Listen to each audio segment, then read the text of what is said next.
রব্বুল আলামিন তখন ডাক দিয়ে বলে, রে জমিন থাম, আমার আর আমার বান্দার ভিতরে তোমরা নাক গলাতে আসবা না। আমি আল্লাহ দেখি এই জমিনের ভিতরে কি পরিমাণ অন্যায় হয়, কি পরিমাণ অত্যাচার হয়, কি পরিমাণ জুলুম হয়, কি পরিমাণ গুনাহ হয়। আমি আল্লাহ দেখি জমিনে কি পরিমাণ জুলুম হয়। এরপরও আমি কেন নগদ ধরি না জানোনি? এই মানুষগুলিকে আমি আল্লাহ বড় আদর করে বানাইছি। এই মানুষগুলিকে আমি আল্লাহ কুন ফায়াকুন বইলা বানাই না।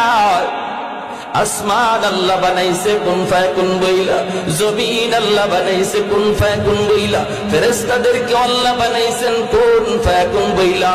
কিন্তু আমাকে আপনাকে আল্লাহ পাক কুন ফায়াকুন বইলা বানায় নাই। আমাকে আপনাকে যখন আল্লাহ বানাইছে, খালাকতু বিয়াদাইয়া, আল্লাহ বলে আমি আমার হাত দিয়া বান্দা বান্দিরে বানাইছি। কারণ এই চেহারার ভিতরে